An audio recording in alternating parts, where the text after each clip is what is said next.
मैं दूर हो मजबूर हो ऐ सैयद आलम,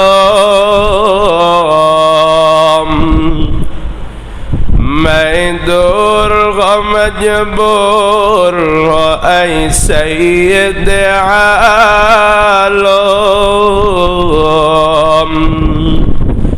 दीदार दिखाते नहीं आवाज सुना दो, दीदार दिखाते नहीं आवाज सुना दो। आमन्तु बिल्लाह सदक़ल्लाह। মহান মহিয়ান শক্তিধর মালিকের দরবারে অসংখ্য অগণিত শুকরিয়া যে রব্বে কায়নাত আমাদেরকে বৈরী আবহাওয়ার মাঝেও ভালোবেসে মহাব্বত করে আপনা ঘর মসজিদে আসবার বসবার সুযোগ করলেন এবং আগে আগে তৌফিক দিলেন। শুকর আদায়ার্থে সকলে মন খুলে অবনত চিত্তে বলি আলহামদুলিল্লাহ। লক্ষ কোটি দরুদ ও সালাম বিশ্ব মানবতার মুক্তির দূত শান্তির বার্তা বাহক হেদায়েতের পরম দিশার উম্মতের কান্ডারি সাইয়্যিদুনা জনাবে মুহাম্মদুর রাসূলুল্লাহ সাল্লাল্লাহু আলাইহি ওয়াসাল্লামের উপর। মোহতারাম হাজিরিন, আজকে এমন একটি বিষয় নিয়ে আপনাদের সম্মুখে আলোচনা করতে যাচ্ছি যে বিষয়টা অত্যন্ত ভয়ঙ্কর একটি বিষয়। ভয়ঙ্কর কেন বললাম? কারণ আপনারা সকলেই জানেন হাসরের ময়দানে বিচার হবে একমাত্র মানুষ এবং জিন জাতির। কোনো পশু পাখি কোনো প্রাণীর বিচার হাসরের ময়দানে হবে? কথা বলেন, হবে না। শুধুমাত্র কাদের হবে? মানুষ এবং জিন জাতির বিচার হবে। তবে আজকে আমি আপনাদের সম্মুখে যে বিষয় আলোচনা করব, যে অপরাধ নিয়ে আলোচনা করব, যে অপরাধ থেকে বাঁচতে আপনাদেরকে উদ্বুদ্ধ করব, নিজেও বাঁচার চেষ্টা করব, যে অপরাধের ভয়াবহতা সম্পর্কে জানব, সে অপরাধটি এমন একটি অপরাধ পশু পাখি প্রাণী কুলও যদি এই অপরাধ দুনিয়াতে করে, শুধুমাত্র এই অপরাধের শাস্তি দেওয়ার জন্য হাসরের ময়দানে গরু ছাগল ইত্যাদি যত প্রাণী আছে ওই প্রাণীকে উঠানো হবে। একটি মাত্র অপরাধের কারণে প্রাণীরও বিচার হবে। যত প্রাণী অপরাধ করবে তাদেরকে হাসরের ময়দানে জীবন দিয়ে উপস্থিত করে এই শাস্তির এই অপরাধের শাস্তি দিয়ে বিচার করে আবার তাদেরকে মাটি বানিয়ে দেওয়া হবে। আর যেই প্রাণীগুলো অপরাধ করবে না তাদেরকে আর হাসরের ময়দানে উঠানো হবে না। বুঝে থাকলে বলুন তো দেখি, মানুষ এবং জিন জাতি ছাড়া অন্য কোনো প্রাণীকে আল্লাহ পাক হাসরে বিচার করবেন না? তবে যে কোনো প্রাণী মানুষ এবং জিন এদের বিচার তো করবেনই। গরু ছাগল ইত্যাদি পঙ্খী সহ পাখিরা সহ যত প্রাণী কুল দুনিয়াতে আছে এরাও যদি এই অপরাধ করে, শুধুমাত্র একটি মাত্র অপরাধের শাস্তি দেওয়ার জন্য তাদেরকেও হাসরের ময়দানে দাঁড় করানো হবে। একটু চিন্তা করে বলুন তো দেখি, অপরাধটা কি ছোট না খাটো? হ্যাঁ, ছোট না খাটো? বড়। যদি যাদেরকে মাফ করে দেওয়া হবে, যাদের কোনো গুনাহ নাই, পশু পাখি যাদের ব্রেন নাই, যাদের জন্য জান্নাত নাই, যাদের জন্য জাহান্নাম নাই, তাদেরকে যদি এই অপরাধের কারণে শাস্তি দেওয়ার জন্য, শুধুমাত্র একটি অপরাধের শাস্তি দেওয়ার জন্য হাসরে উঠানো হয়, তাহলে এবার চিন্তা করে দেখুন, সেই অপরাধ যদি মানুষ করে, যাদের যে কোনো অপরাধের কারণে তাদের শাস্তি হবে, তাদের জাহান্নাম আছে, তাহলে এই অপরাধটা করলে তার শাস্তি অন্য অপরাধ থেকে কম না বেশি? অবশ্যই বেশি। এটা সহজে অনুমেয়। সেই অপরাধ যার নাম আল্লাহ পাক কোরআনে বারবার সে অপরাধের কথা উল্লেখ করেছেন, সেই অপরাধের নাম কোরআন বলে জুলুম। বলুন, অপরাধের নাম কি? জুলুম। জুলুম এটা আবার কাকে বলে? জুলমুন শব্দটা মূলত আরবি শব্দ। লুগাতের মধ্যে পাওয়া যায় এই শব্দটির অর্থ কি? এই শব্দটির অর্থ কেহ কেউ করেছেন অত্যাচার, অবিচার, কেহ কেউ করেছেন আদামুল ইনসাফ, ইনসাফ না করা। আর এই শব্দটির জুলুমের সংজ্ঞা যেটা সর্বজন স্বীকৃত সেটা হলো ওয়াযউশ শাইই ফি গায়রি মাহাল্লিহি। ওয়াযউশ শাইই কোন বস্তুকে রেখে দেওয়া, ফি গায়রি মাহাল্লিহি এমন স্থানে যেখানে রাখার যোগ্য সেটা নয়। অর্থাৎ যে জিনিসকে যেখানে রাখা দরকার সে জিনিসটাকে সেখানে না রেখে ভিন্ন কোনো জায়গায় রাখার নামই হচ্ছে জুলুম। অর্থাৎ অপাত্রে কোনো কিছু রাখার নাম, যেটা যে পাওয়ার যোগ্য না তাকে সেটা দেওয়া, অথবা যেটা সে পাবে তাকে সেটা না দেওয়া, অর্থাৎ অপাত্রে কোনো বস্তু রাখার নামই হচ্ছে জুলুম। এই জুলুম 3 প্রকার। বলুন কয় প্রকার? একটু বলুন যেন মুখস্থ হয়ে যায়। জুলুম কত প্রকার? জুলুম 3 প্রকার। 1 নাম্বার জুলুম, সেটা হচ্ছে রবের প্রতি জুলুম করা, আল্লাহর উপর জুলুম করা, অবিচার করা, অন্যায় করা, নিজের প্রতিপালকের প্রতি জুলুম করা। আর নিজের প্রতিপালকের প্রতি, রবের প্রতি, আল্লাহর প্রতি জুলুমকে আল্লাহ পাক সর্ববৃহৎ, সবচেয়ে বিরাট, সবচেয়ে মহা জুলুম বলে আল্লাহ পাক আখ্যা দিয়ে কোরআনে বলেন, ইন্নাশ শিরকা লাযুলমুন আযীম, নিশ্চয় রবের সাথে জুলুম করা এর চেয়ে বড় জুলুম আর কিছু নাই। এটা অত্যন্ত বড় জুলুম। আর রবের সাথে জুলুম কি কয়? ইন্নাশ শিরকা, আল্লাহর সাথে জুলুমের অর্থ হলো আল্লাহর সাথে কাউকে শিরিক করা, আল্লাহর সাথে অংশীদার সাব্যস্ত করা। এটা হলো জগতের সবচেয়ে বড় জুলুম। যেই জুলুমটা কাফের মুশরিকরা করে, মুসলমানরা মনে হয় করে না। করে নাকি? কেমনে করে? মুসলমানেরা তার মূর্তির পূজা করে না, আল্লাহর সাথে কারো অন্য কারো পূজা করে। মুসলমানরা জুলুম করে কিভাবে? মুসলমানরা ইবাদতের মধ্যে আল্লাহর ইচ্ছা পাশাপাশি অন্য কারো ইচ্ছা রাখে। বলে উপরে আল্লাহ, নিচে তুমি, আমার কেউ নাই, উপরে আল্লাহ আছে, নিচে আপনারা আছেন। বলুন তো দেখি এই কথাটার অর্থ কি? অর্ধেক আল্লাহ আর অর্ধেক তোমরা। কথা ঠিক না বেঠিক? অর্ধেক না হলেও কিছু তোমরা আছো। এই কথাটা যে বলবে, সঙ্গে সঙ্গে পাখি যেমন খাঁচা থেকে উড়াল মেরে চলে যায়, এ কথা বলার সঙ্গে সঙ্গে কথা বললেওয়ালার ঈমান উড়ে চলে যাবে, কাফের হয়ে যাবে সঙ্গে সঙ্গে। উপরে আল্লাহ, নিচে তুমি, উপরে আল্লাহ, নিচে আপনারা, তা বাদে আমার আর কেউ নাই। কথাটা হবে এমন, আল্লাহ ছাড়া আমার আর কেউ নাই। ভাই তুমি চেষ্টা করে দেখতে পারো, বাকি আল্লাহর ইচ্ছা, আল্লাহ যেটা করবেন সেটাই হবে। অমুক করে দিয়েছি, তমুক করে দিয়েছি, মানুষের জীবনে শান্তি ফিরিয়ে এনেছি, সম্পূর্ণ শিরকি কথা। এমন কথা বললে তার ঈমান থাকবে না। চাই সে চায়ের দোকানদার হোক, আর রিক্সাওয়ালা হোক, আর এমপি মন্ত্রী হোক, আর সরকার প্রধান হোক, কেউ যদি বলে মানব জীবনে আমি শান্তি ফিরিয়ে এনেছি, মানুষকে স্বস্তি দিতে পেরেছি, এ কথা যদি কেউ বলে তাহলে তার ঈমান নষ্ট হয়ে যাবে। মানব জীবনে শান্তি দিতে পারেন একমাত্র কে? কোন মানুষ দিতে পারে? দিতে পারে না। শিরিক এটা সবচেয়ে বড় জুলুম। এজন্য কোনো কিছু আমার দ্বারা আমি কোনো কাজ করেছি, কাজের ফলাফল তো আল্লাহ দিয়েছেন, আমি মেহনত করতে পেরেছি, আল্লাহ আমাকে মেহনত করার সুযোগ দিয়েছেন। এমন না বলা যে আমি অমুক কাজ করে ফেলেছি, আমি সেটা করেছি, আমি ওটা করেছি। এমন ভাবে বলা যে আমি চেষ্টা করেছি, আল্লাহ পাক দিয়েছেন, আল্লাহ করেছেন। আল্লাহ। 1 নাম্বার জুলুম কি? কার সাথে জুলুম করা? শিরিক কত প্রকার? জুলুম কত প্রকার? 1 নাম্বার আল্লাহর সাথে শিরিক করা। 2 নাম্বার নিজের সাথে জুলুম করা, নিজের সাথে অন্যায় করা, নিজের সাথে অবিচার করা। নিজের সাথে অবিচার কেমনে করা হয়? আল্লাহর নাফরমানি এটা কোনোটাই নিজের দেহের জন্য উপকারী নয়, না দুনিয়াতে উপকারী, না পরকালে উপকারী। সুদ খাওয়া কোনোভাবেই নিজের জন্য উপকার নয়। জিনা করা কোনোভাবেই নিজের দেহের জন্য, নিজের জন্য উপকার নয়, দুনিয়াতেও নয়, আখিরাতেও নয়। মিথ্যা কথা বলা কখনোই নিজের জন্য উপকার নয়।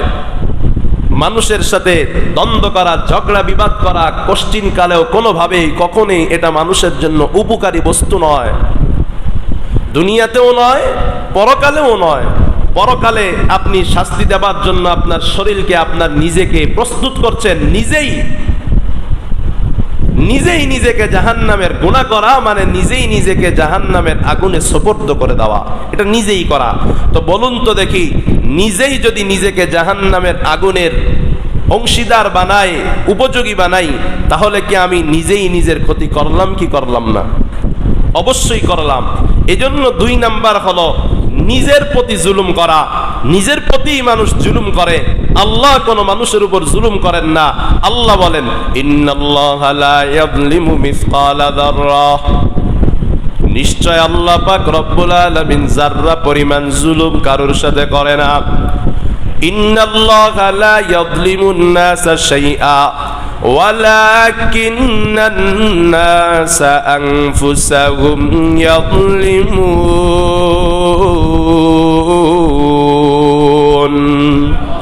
আল্লাহ বলেন, আমি আল্লাহ কোন মানুষের উপরে জুলুম করি না, নিঃসন্দেহে মানুষ তাদের উপরে নিজেদের উপরে জুলুম করে, গুনার মাধ্যমে নিজের উপরে জুলুম করে।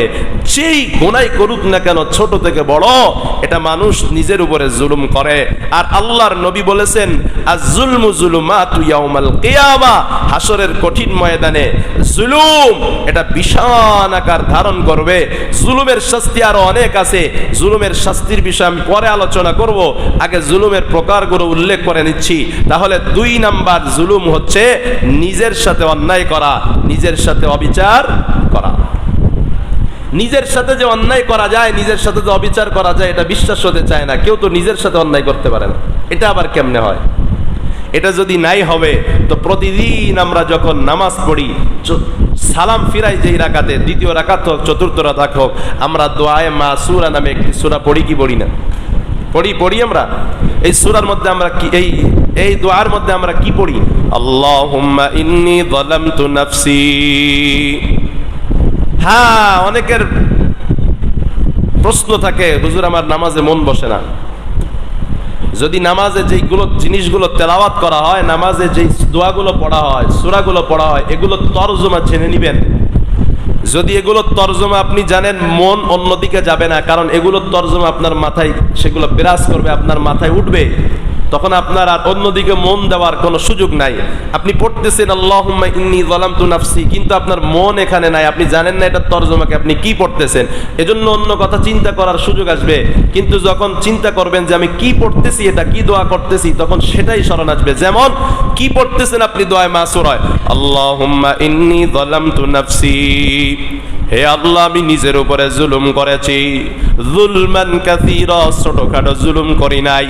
কি জুলুম করেছি? আমি বিরাট জুলুম করেছি, অনেক বেশি পরিমাণে জুলুম করেছি। যুলমান কাসীরা ওয়ালা ইয়াগফিরুয যুনুবা, ওয়াল্লাহ জুলুম তো আমি নিজের উপরে করেছি, ক্ষমা করার মালিক আর দুনিয়ার কেউ নাই, কেউ আমাকে ক্ষমা করতে পারবে না। লা ইয়াগফিরুয যুনুবা, আমার অপরাধগুলোর ক্ষমা কেউ করতে পারবে না। আমি ফজরের নামাজ না পড়িয়া জুলুম করেছি, আমি মা বাবার খেদমত না করিয়া জুলুম করেছি, সন্তানের হক আদায় না করে নিজের উপরে জুলুম করেছি, মা বাবার হক আদায় না করে জুলুম করেছি, আমি কোরআন পড়তে পারি না, আমি নিজের উপরে অবিচার করেছি, অন্যায় করেছি, আমি মানুষের সাথে ভালো ব্যবহার করতে পারি না, আমি জুলুম করেছি, আমি সুদ খাই, আমি ঘুষ খাই, নিজের সাথে অবিচার করেছি, নিজের সাথে জুলুম করেছি। আমার চামড়া, আমার হাড্ডি, আমার রক্ত, আমার মাংস, আমার চোখ, আমার পা, এগুলো সব হাসরের ময়দানে আমার বিপক্ষে দাঁড়া হবে। আর কি বলবে? আল-ইয়াউমা নাখতিমু আলা আফওয়াহিহিম ওয়া তুকাল্লিমুনা আইদিহিম ওয়া তাশহাদু আরজুলুহুম বিমা কানু ইয়াকসিবুন। আল্লাহ বলেন, হাসরের ময়দানে মানুষের মুখ জবান বন্ধ করে দেওয়া হবে, মানুষ জবান দিয়ে আর মিথ্যা কথা বলতে পারবে না। হাত সাক্ষ্য দিবে, পা সাক্ষ্য দিয়ে বলবে, আল্লাহ আমি সুদ খাইতে চাই নাই, আমার দ্বারা সুদ সে খাইয়েছে, আমি মিথ্যা বলতে চাই নাই, ও আল্লাহ ঠোঁট দিয়ে সে মিথ্যা বলেছে, আমি জিনার দিকে যাইতে চাই নাই, গুনাহের দিকে যাইতে চাই নাই, গান বাজনার অনুষ্ঠানে যাইতে চাই নাই, ও আল্লাহ আমি এই পা দিয়ে জোরপূর্বক সে জুলুম করেছে, আল্লাহ সব আপনার বিপক্ষে সাক্ষী দিবে। তার মানে হলো এই হাত অন্যায়ের জন্য নয়, মানুষকে মারার জন্য নয়, এই জবানটা মানুষকে গালি দেবার জন্য জন্য নয়। এই দিমাগটা মানুষের ক্ষতির চিন্তা লালসা জল্পনা কল্পনা করার জন্য নয়। এগুলা দিয়া যদি গুনাহ করা হয়, এগুলো করা হয়, এগুলোর সাথে জুলুম করা হয়, অর্থাৎ নিজের সাথে জুলুম করা হয়। এই জুলুম এমন একটা জিনিস, আমরা যখন হাত তুলে দোয়া করি, একটা দোয়া আমরা সকলেই পড়ি। কি দোয়া কয়? রব্বানা যালামনা আনফুসানা ওয়া ইল্লাম তাগফির লানা ওয়া তারহামনা লানাকুনান্না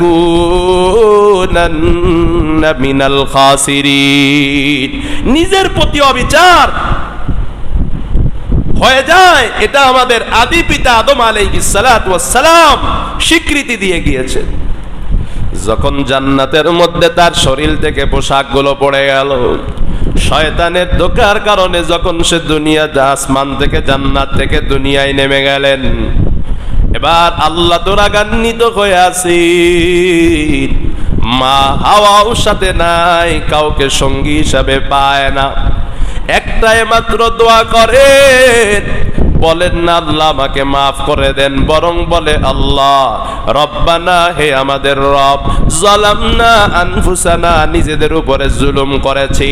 বলুন তো দেখি এই জুলুমটা কি ছিল? বলেন।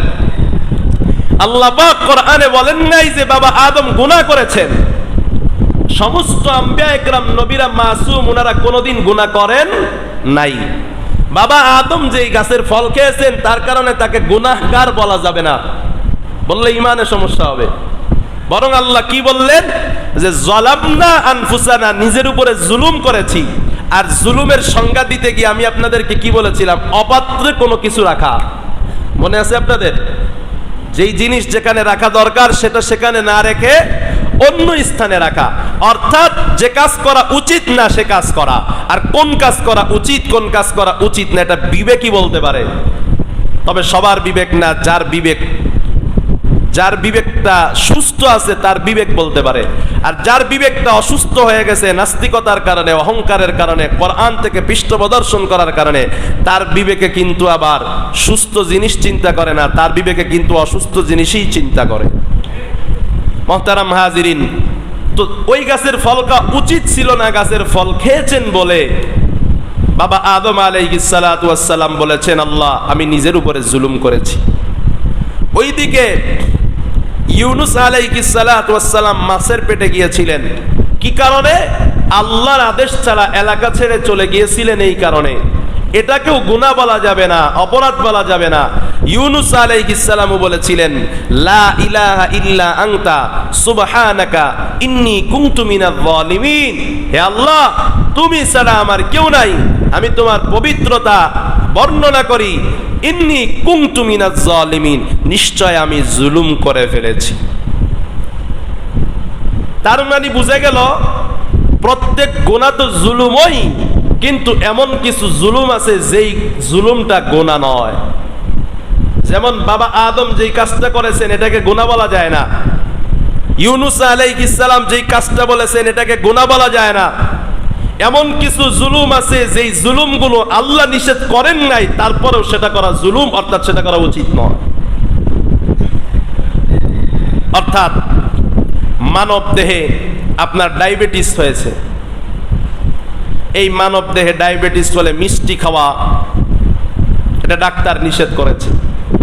যদিও মিষ্টি খাওয়া আল্লাহ পাক রব্বুল আলামিন হালাল করে দিয়েছেন, কিন্তু বলুন তো দেখি হালাল জিনিসটাও ডায়াবেটিস অবস্থায় পেট পুরে মিষ্টি খাওয়ার, কেজি কেজি গরুর গোশত খাওয়া, এটা কি আপনার জন্য উচিত না অনুচিত?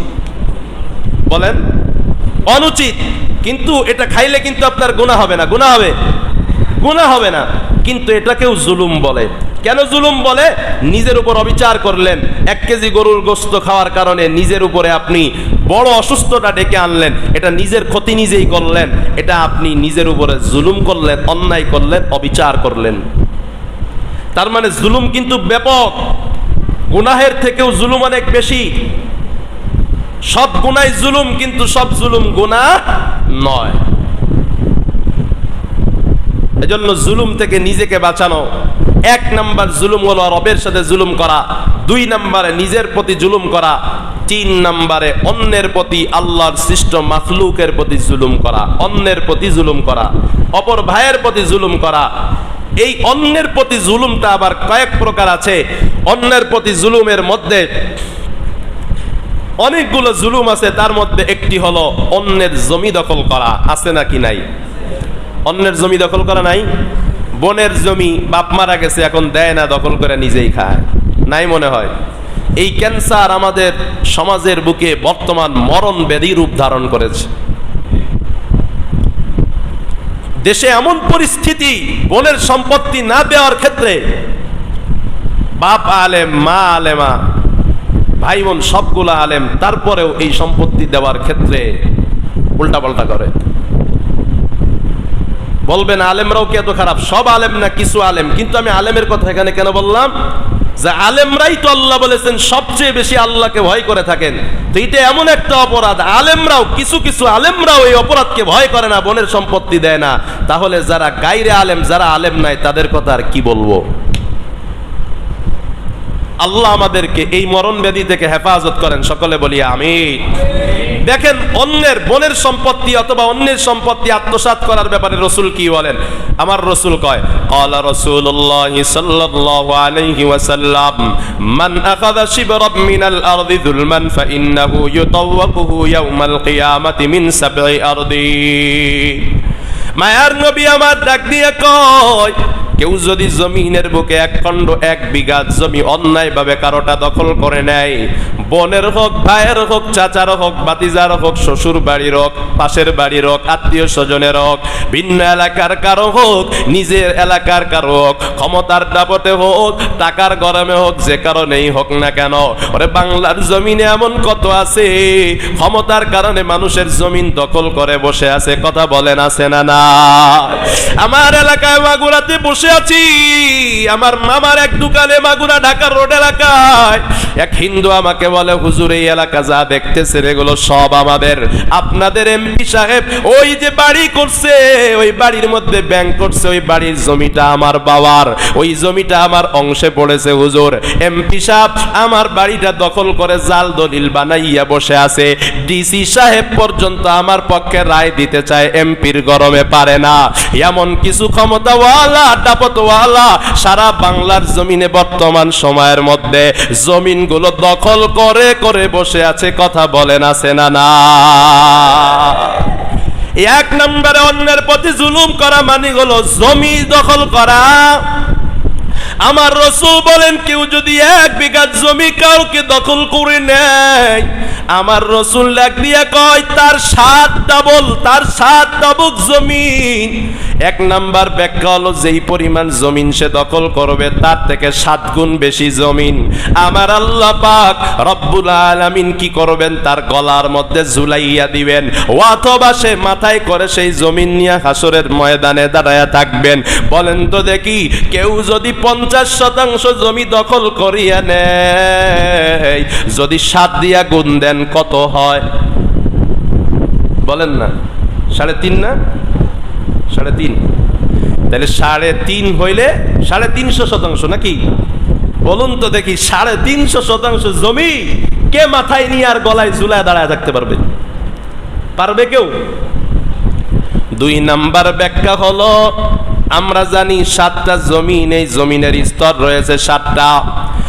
আমার নবী ডাক দিয়া কয়, পুরা দুনিয়ার যত জমিন আছে, এই পুরা জমিনটা হাসরের ময়দানে তার গলায় ঝুলাইয়া দেওয়া হবে।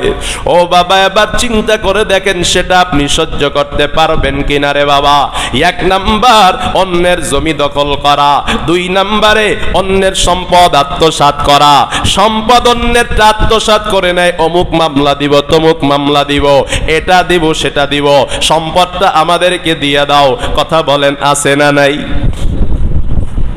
ছেলে মেয়ে 2 জনে একসাথে, স্বামী স্ত্রী একসাথে ঘুরতে গিয়েছে কক্সবাজার অথবা ভিন্ন কোনো এলাকায়, আটকায়া বলে, তোরা 2 জন হয়তো বা স্বামী স্ত্রী না, কেন এসেছো? কয় স্বামী স্ত্রী আমরা। কয় না না, 50,000 টাকা দিবি, না হয় তোদেরকে এখান থেকে একটা কিছু করে ফেলা হবে, মেরে ফেলা হবে, আর নয় পুলিশের হাতে দেওয়া হবে, ইত্যাদি ইত্যাদি। ব্ল্যাকমেইল করে টাকা নেয়। কথা বলেন, আছে না নাই? বিভিন্নভাবে মানুষকে ব্ল্যাকমেইল করে বর্তমান টাকা নেওয়ার জুলুম আমাদের বাংলাদেশে এটা বর্তমান ভাত মাছে পরিণত হয়েছে। ভাত মাছ কেন বললাম? বাঙালি এমন কোন দিন নাই ভাত আর মাছ খায় না।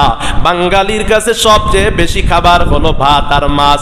সকালেও ভাত মাছ খায়, দুপুরেও ভাত মাছ খায়, অন্যদিন রাত্রেও ভাত মাছ খায়। গোস্ত একদিন খেলে আর একদিন খেতে চায় না। বাঙালিকে যত বেলা মাছ দিবেন কোনোদিনও মাছে নিষেধ করে না। মাছ কখনো বাঙালির জন্য অতৃপ্ত হয় না, ভাত কখনো বাঙালির জন্য অতৃপ্ত হয় না। ভাত মাছ যেমন বাঙালির জন্য তৃপ্তের সাগর, বাংলাদেশের মানুষের কাছে জুলুমটা, অন্যের সম্পদটা কেমন যেন তৃপ্তের সাগরে পরিণত হয়েছে, ঠিক না? ভাত মাছকে যেমন পেট ভরে না, এক বেলা খেলে দ্বিতীয় বেলা খেতে চাই, ঠিক তেমনি ভাবে অন্যের সম্পদ একটা লুণ্ঠন করলে, একটা জুলুম করে নিলে তৃপ্ত হয় না, আর একটা খেলেও তৃপ্ত হয় না। সারা দুনিয়া নিয়ে নিলে জালেম গুলা তৃপ্ত হয় না। কথা বলেন ঠিক না? মুহতারাম হাজিরিন, 2 নাম্বার হলো মানুষের সম্পদ আত্মসাৎ করা, ব্ল্যাকমেইল করে আত্মসাৎ করা। 3 নম্বরে হচ্ছে বিনা কারণে কোনো প্রাণী, 3 নম্বরে হচ্ছে এতিমের মালকে আত্মসাৎ করা। কার মাল? আছে না নাই? আছে এতিমের মাল আত্মসাৎ। আল্লাহ কোরআনে বলেন, ইন্নাল্লাযীনা ইয়াকুলুনা আমওয়ালাল ইয়াতামা যুলমান ইন্নামা ইয়াকুলুনা ফী বুতুনিহিম নারা ওয়া সায়াসলাউনা সাঈরা। আমার আল্লাহ বলেন, যারা এতিমের সম্পদ নিজেদের পেটের মধ্যে ঢোকাও, আল্লাহ কয় এরা তো সম্পদ ঢোকায় না, বরং এরা নিজেদের পেটের মধ্যে জ্বলন্ত আগুন ঢুকাইয়া নেয়। নাউজুবিল্লাহ। আল্লাহ বলেন, যারা এতিমের সম্পদ বিন্দু থেকে বিন্দু মাত্র পেটের ভেতরে ঢুকিয়ে নেয়, এরা এতিমের সম্পদ ঢুকায় না, এরা মূলত জাহান্নামের আগুনটাকে নিজেদের পেটের মধ্যে ঢুকায় নেয়। নাউজুবিল্লাহ বলেন, আওয়াজ করে কর নাউজুবিল্লাহ। আল্লাহ, নাই মনে হয় এই ব্যাধি আমাদের সমাজে? নাই, অসংখ্য রয়েছে এতিমের সম্পদ আত্মসাৎ। সময় আমার হাতে কম মুহতারাম হাজিরিন। 4 নম্বরে কোন প্রাণীকে কষ্ট দেওয়া। এই কিসের ব্যাখ্যা চলতেছে? অন্যের প্রতি জুলুমের বিভিন্ন প্রকার চলতেছে। প্রথমে বলেছি জুলুম কয় প্রকার? 3 প্রকারের, তৃতীয় প্রকারের মধ্যে আবার 4 নম্বর প্রকার চলতেছে। বিনা কারণে কোন প্রাণীকে কষ্ট দেওয়া। রাসূল হাদিসে বলেন, বিনা কারণে কোন প্রাণীকে কষ্ট দিলে কি হয়? দেখেন আমার রাসূল কি বলেন। আমার রাসূল কয়, উররিদাত আলাইয়ান নারু ফারাআইতু ফিহাল হিররাতু ফারাআইতু ফিহা ইমরাআতান। আমার নবী ডাক দিয়া কয়, আমাকে জান্নাত জাহান্নাম দেখানো হইল। জাহান্নামের নিকট দিয়ে আমি নবী যখন হেঁটে হেঁটে যাই, ফারাআইতু ফিহা ইমরাআতাম মিন বানি ইসরাঈল, বনি ইসরাঈলের একজন মহিলাকে আমি জাহান্নামের মধ্যে দেখতে পাই। কি তার অপরাধ? তুআযাবু, তাকে শাস্তি দেওয়া হচ্ছে ফি হিররাতিন, একটি বিড়ালের কারণে। কথা বলেন, কিসের কারণে? বিড়ালের কারণে শাস্তি দেওয়া হয়। কিসের কারণে? একটি বিড়ালের কারণে শাস্তি দেওয়া হয়। কেন?